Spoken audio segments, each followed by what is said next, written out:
السلام عليكم ورحمة الله وبركاته. أنا حسام محمد علي. النهاردة إن شاء الله هتكلم معاكم في موضوع مهم جدا، وهي آخد كورسات إيه زيادة عن الكلية، أو إيه كورسات اللي آخدها سيلف ستادي وأنا في سنة أولى ذكاء اصطناعي. أنا مبسوط جدا إن أنا بعمل الفيديو ده، لأن الحمد لله الدفعات الجديدة بقى عندها إدراك وبقى عندها وعي كفاية إن هم يعرفوا إن في كورسات لازم تتاخد جنب الكلية سيلف ستادي. فيعني الحمد لله إن الحاجة دي وصلت لكم بدري، يعني تمام. انت معاك 4 سنين، مش محتاج انك تستعجل، مش محتاج انك تاخد كل حاجه وحتى من اليمين وحتى من الشمال، مش محتاج انك تخش على المشين ليرنينج على طول والديب ليرنينج من غير ما تكون مؤسس صح. لازم تكون مؤسس صح، عشان الاساس الصح هو اساس كل حاجه. تمام.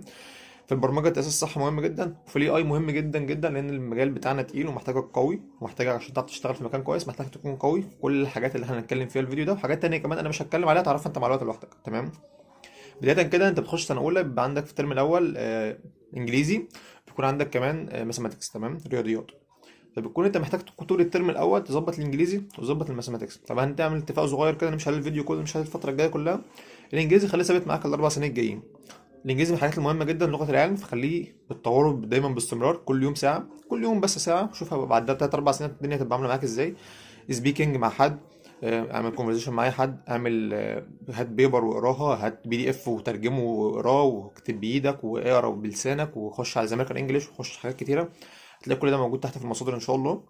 واللينك هبعت لك فيه كل المصادر اللي انت ممكن تحتاجها، وكمان في سيشن كامل لكل طلاب الذكاء الاصطناعي كنا عملناه انا واتنين زمايلي كمان.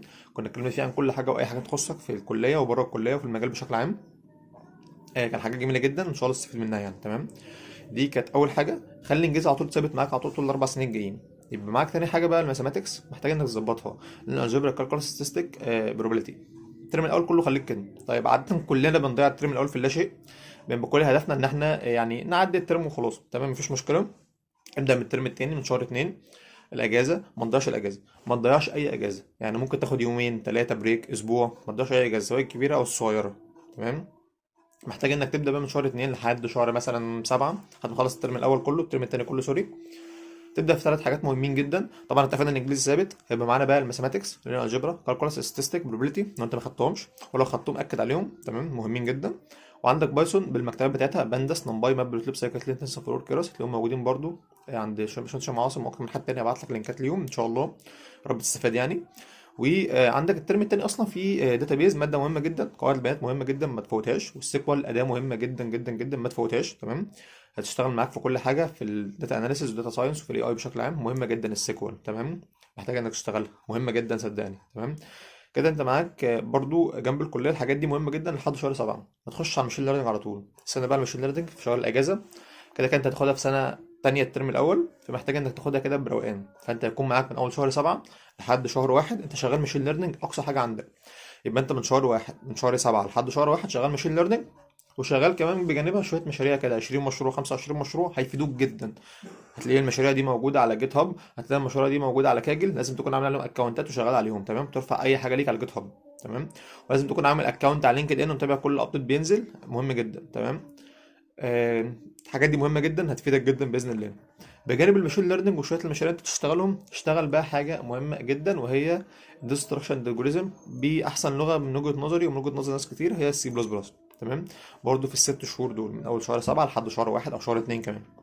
بعد ما تخلص الفتره دي وانت اتقنت الكلام ده كويس، هتخش بقى على الديب ليرنينج. الديب ليرنينج وبرضه بجانب الديستراكشن الجوريزم ممكن تخش مسابقات زي ICBC، مهمه جدا. هتفيدك وتديك اكسبيرينس كويسه جدا. تخش على الديب ليرنينج، هتخش على NLP، هتخش على الفيجن، هتخش على البيج داتا بعد كده في سنه ثالثه هتاخدها، وهكذا. هتلاقي الكورس بدات تمشي معاك. الحاجه الوحيده اللي مش عايزك توقفها الانجليزي، مش عايزك توقف مشاريع خالص، تعمل مشاريع على طول. اهم حاجه عندك المشين ليرنينج، الديب ليرنينج، NLP، الفيجن، مهمين جدا، البيج داتا طبعا مهمين جدا. اتعلم اهم حاجه الاساس، الماثيماتكس، البايثون، السيكوال. اظن انا حاولت الخص لك كل الكلام في بساطه كده. في حاجات كتير هتتعلمها وانت قدام لوحدك، ما تقلقش خالص. كورسات كتيره جدا هتلاقيها موجوده. من اهم الكورسات المتكامله على جوجل بشكل عام، او على اليوتيوب بشكل عام، او في المجال بشكل عام، هي كورسات IBM. هتلاقيها موجوده على كورسيرا، هتاخدها ببلاش خالص عن طريق الدعم المادي. هتلاقي برضو لينك فيديو تحت انا كنت عامله ازاي تاخد الدعم المادي ببلاش. هتقدم وتاخد اي كورس انت محتاجه. IBM من اهم الكورسات، واللي معظم الدكاتره ومعظم الناس الكويسه واخدينها، مهمه جدا. ما تفوتش اي كورس، ما تضيعش وقت.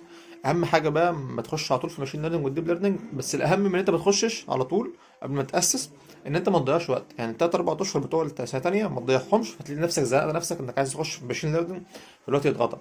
انت بدري خالص اهو، الحمد لله بقى عندك ادراك ووعي ان انت محتاج تاخد كورسات من بدري. فاهم؟ من اول دلوقتي ما تضيعش 3 4 شهور ورا بعض.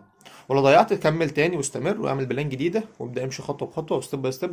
طبعا ما تمشيش على كلامي بس، ما تمشيش على اي كلام اي حد بس لوحده، اسال واحد واثنين وثلاثه، شوف الخطه اللي مناسبه ليك والمناسبه للوقت بتاعك والمناسبه لتفكيرك، كل الكلام ده تمام. ولو احتجت اي حاجه ممكن تسالني في الكومنتات او ممكن تسالني على صفحات التواصل الاجتماعي، هتلاقي سيبها تحت كلها ان شاء الله تمام. وفي جروب تليجرام ان شاء الله، هتلاقي برضو اللينك بتاعه تحت. انا خلصت كلامي، والسلام عليكم ورحمه الله وبركاته.